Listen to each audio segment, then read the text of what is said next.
తాజాగా సిట్ నివేదికలోని ఒక సంచలన విషయం అయితే బయటకు వచ్చింది. ఎప్పుడైతే ఈ విషయం బయటకు వచ్చిందో మొత్తం అంటే ఆ హిందువులే కాకుండా ఆ వెంకటేశ్వర స్వామి భక్తులందరూ కూడా తీవ్ర మనోవేదనకు లోనయ్యే ఒక ఘటన అయితే బయటకు వచ్చింది. గతంలో జగన్మోహన్ రెడ్డి హయాంలో తయారు చేసినటువంటి కల్తీ లడ్డులో అంటే ఆ నెయ్యి తయారు చేయటం కోసం వాడినటువంటి కారకాల్లో రసాయనాల్లో ఒక రసాయనం వాడారు. ఇప్పుడు ఆ రసాయనమే హిందూ భక్తుల పేరు వింటేనే అసహించుకునే పరిస్థితి. ఏంటా రసాయనం అంటే లబ్సా యాసిడ్ అనే ఒక యాసిడ్ని వాడారు. ఈ యాసిడ్ దేనిలో వాడతారో తెలుసా? టాయిలెట్ క్లీనింగ్లకు వాడే యాసిడ్ ఇది. సో ఇప్పుడు టాయిలెట్ క్లీనింగ్లకు వాడే ఒక యాసిడ్ని ఇందులో కలిపారు ఈ కెమికల్స్లో, అది కూడా ఒక రకం అని తెలిసిన వెంటనే భక్తుల మనోభావాలు ఒక్కసారిగా దెబ్బతిన్నా. ఇప్పటికే 100% కెమికల్స్ అన్నప్పుడు అందులో ఏం కలిసిందో తెలియక కొంత ఆవేదనతో ఉన్నారు. బట్ అందులో ఇలా టాయిలెట్ క్లీనింగ్కి వాడే లబ్సా యాసిడ్ కూడా కలిసింది అని తెలియటంతో తీవ్ర మనోవేదనకు చెందారు. సో వైసీపీ హయాంలోని ఒక్కొక్క కుట్ర బయటపడుతుంది.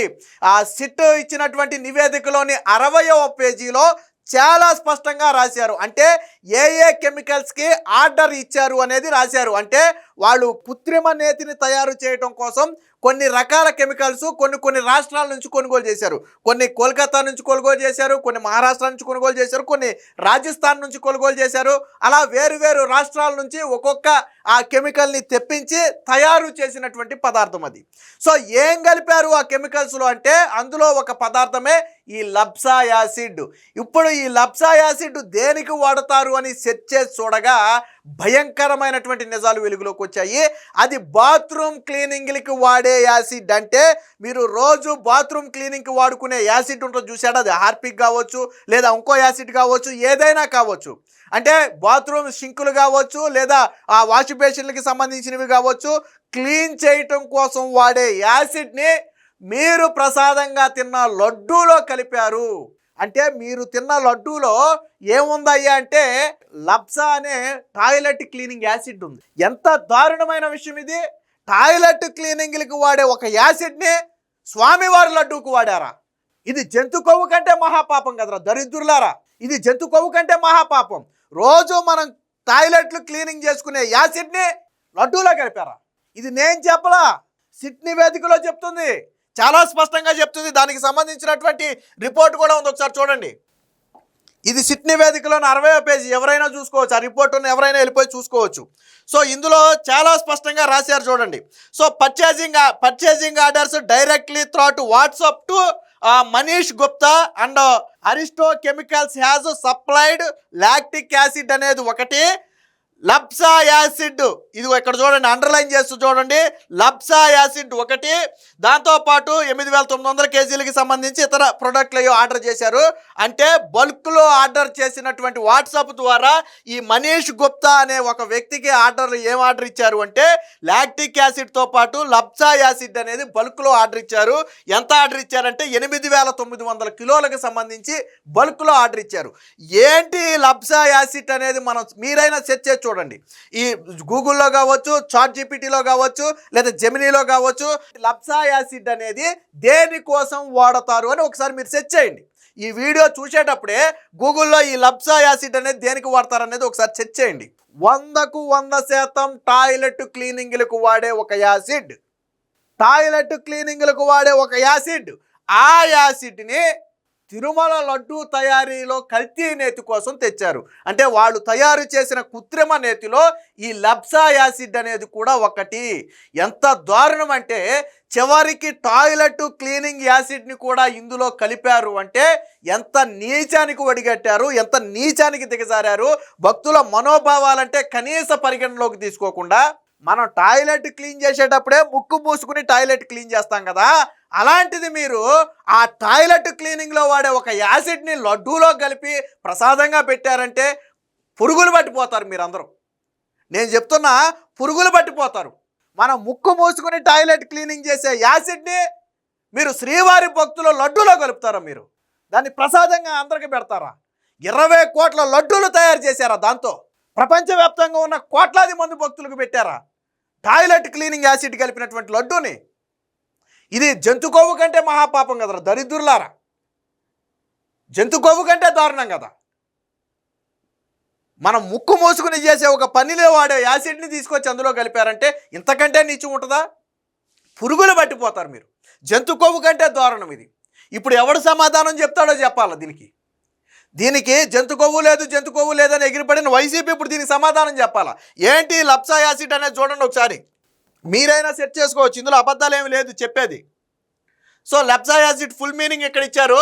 సో ఇదేంటిదంటే a highly effective biodegradable anionic surfactant used as a primary cleaning agent in toilet cleaners detergents అని చెప్పి చాలా క్లియర్గా రాసి ఇక్కడ చూడండి కీ ఆస్పెక్ట్స్ అని చెప్పి, అంటే లప్సా తయారీ అంటే లప్సా యాసిడ్ టాయిలెట్ క్లీనర్స్లో ఎలా వాడతారో అనేది ఇక్కడ చాలా క్లియర్గా రాసి, క్లీనింగ్ యాక్షన్లో ప్రధానంగా వాడేదే ఈ లప్సా. సో ఇది ఒక ఎఫెక్టివ్గా పనిచేసేటువంటిది ఒక యాసిడ్ ఇది. ఈ లప్సా అనేది టాయిలెట్ క్లీనింగ్ అంటే అందులో ఉన్న ఆ క్రిములు కావచ్చు లేదా అదంతా కూడా పోవడం కోసం వాడే ఒక ఎఫెక్ట్ అయినటువంటి యాసిడ్ ఇది. ఆ యాసిడ్ని మనతో తినిపించారు ఈ నీచులు దుర్మార్గులు. టాయిలెట్ క్లీనింగ్లో వాడే యాసిడ్ ఇది. దీనికి సంబంధించి కీ ఫ్యాక్టర్స్ ఇంకోటి ఉంది చూడండి ఒకసారి. How to make a toilet అని చెప్పి ఇక్కడ రాశారు చూడండి. సో అంటే ఈ టాయిలెట్ క్లీనింగ్ కెమికల్స్ తయారు చేయడానికి అవసరమైనటువంటి పదార్థాలలో ఇదిగో లప్సా కూడా ఒకటి చూడండి. సిట్రిక్ యాసిడ్తో పాటు లప్సా అంటే కార్బోపోలు, అలాగే ప్లాస్టిక్ విసలు, డిఎం వాటర్, ఇవన్నీ కూడా టాయిలెట్ క్లీనింగ్కి సంబంధించినటువంటి యాసిడ్ తయారు చేయడానికి వాడే కారకాలు. అలాంటి కారకాల్లో ఒకటే ఈ లప్సా. ఈ లప్సా అనేది ఈ టాయిలెట్ క్లీనింగ్లో ప్రధానమైనటువంటి కారకం. హైలీ ఎఫెక్టివ్గా పనిచేసేటువంటి ఒక యాసిడే ఈ లప్సా. దీనిని మనం తిన్న తిరుమల లడ్డూలో కలిపారు ఈ నీచులు. మనం ముక్కు మూసుకుని కడిగే టాయిలెట్ క్లీనింగ్లో వాడే ఒక డిటర్జెంట్ని తీసుకెళ్ళి, ఒక యాసిడ్ని తీసుకెళ్ళి తిరుమల లడ్డూలో కలిపారు వీళ్ళు. ఇంతకంటే దారుణం, ఇంతకంటే పాపం ఎక్కడైనా ఉంటుందా? అది తీసుకెళ్ళాలి, నోట్లో పోయాల. ఎవరైతే ఈ పాపానికి ఒడిగట్టారో, ఎవరైతే ఈ పాపం ఒడిగట్టడానికి సహకరించారో వాళ్ళందరూ నోట్లో పోయాలి దీన్ని తీసుకెళ్ళి. అప్పుడు కానీ వాళ్ళకి తెలియదు దాని ఇదేంటో. ఎంత దారుణం, ఎంత నీచం. రామరామ, తిరుమల లడ్డూలో బాత్రూమ్ క్లీనింగ్కి వాడే యాసిడ్ కలుపుతారా? ఒక కెమికల్ కలుపుతారా? దాన్ని ప్రసాదంగా భక్తులకు పెడతారా? మనం ముక్కు మూసుకుని చేసే ఒక పనిని ఏకంగా నోటితో తినిపిస్తారా మీరు? ఇంతకంటే దారుణం ఎక్కడైనా ఉంటుందా? తాజాగా ఇప్పుడు ఇది బయటికి రావడంతో వైసీపీ ఉక్కిరి బిక్కిరి అయిపోతుంది. ఎందుకంటే ఈ లప్సాకి ఏం చెప్పాలి, అసలు లప్సా అంటే ఏంటనేది ఎక్కడ సెర్చ్ చేసినా ఈజీగా వచ్చేస్తుంది. నేను ఇందాక చెప్పా, మీరు గూగుల్లో సెర్చ్ చేయండి, చాట్‌జీపీటీలో సెర్చ్ చేయండి, జెమినీలో సెర్చ్ చేయండి. లప్సా అంటే ఏంటంటే టాయిలెట్ క్లీనింగ్ ఎఫెక్టివ్గా పనిచేసే ఒక టాయిలెట్ క్లీనర్లో వాడే ఒక పదార్థం. ఇప్పుడు దాన్ని కవర్ చేసుకోవడం కోసం వైసీపీ నానా తంటాలు చేసిన ఏదో పని చేయటమే కాకుండా మళ్ళీ ఇది నేను చెప్పలా, సిట్టు చెప్పింది. సిట్టు కూడా ఎలా చెప్పింది, వాళ్ళేం ఊహించి చెప్పలా. ఎవరైతే ఈ స్కామ్లో ఇన్వాల్వ్ అయ్యారో, బల్క్ ఆర్డర్స్ తీసుకుని ఆ కెమికల్స్ తయారు చేయడానికి ఆ ముడి పదార్థాలన్నీ తీసుకువచ్చారో వాళ్ళని పట్టుకుంటే తెలిసింది వాళ్ళు ఏం ఆర్డర్ ఇచ్చారో. వాట్సాప్ ద్వారా ఆర్డర్ ఇచ్చారు, అన్ని ఆధారాలు సిట్టు బయట పెట్టింది. వైసీపీ మహాపాపం చేసింది. టాయిలెట్ క్లీనింగ్లో వాడే ఒక యాసిడ్ని ఆ లడ్డూ పదార్థంలో కలిపి, ప్రసాదంలో కలిపి భక్తుల చేత తినిపించడం అనేది అత్యంత నీచమైన, హేయమైనటువంటి చర్యత. ఇప్పుడు స్వామివారికి మీరు చేసిన పాపానికి ఖచ్చితంగా ఫలితం అనుభవిస్తారు. చూస్తూ ఊరుకోరు, హిందూ సమాజం చూస్తూ ఊరుకోదు. ఎవడైనా సరే, ఒరే నువ్వు టాయిలెట్ క్లీనింగ్లో వాడే ఆ కెమికల్ని తిన్నావంటారా అంటే ఎలాగుంటుందో ఒకసారి ఆలోచించండి, మీ ఊహించుకోండి ఒకసారి. టాయిలెట్ క్లీనింగ్కి వాడే ఒక పదార్థాన్ని తీసుకొచ్చి, ఒక డిటర్జెంట్ని తీసుకొచ్చి, ఒక యాసిడ్ని తీసుకొచ్చి నువ్వు తినే ప్రసాదంలో కల్పించారా అంటే ఎలా ఉంటుందో ఒకసారి ఆలోచించుకోండి మీరు. ఎంత మహాపాపానికి ఒడిగట్టారో చూడండి. 100కు 100% దీనికి స్వామివారే చూసుకుంటాడు. స్వామివారి ప్రసాదాన్ని కల్తీ చేయటమే కాకుండా ఇలాంటి నీచానికి పాల్పడ్డారు. ప్రభుత్వం కూడా దీని మీద అవసరమైతే గట్టిగా యాక్షన్ తీసుకోవాలి. సిట్టు కూడా దీని మీద కొంచెం కూపీలాగాలి. అంటే ఇంత మహాపాపానికి ఎలా ఒడిగట్టారనేది సిట్టు కూడా కూపీలాగాలి. ఏది ఏమైనా తిరుమల లడ్డూని అపవిత్రం చేశారనే మాట మాత్రం 100కు 100% వాస్తవం.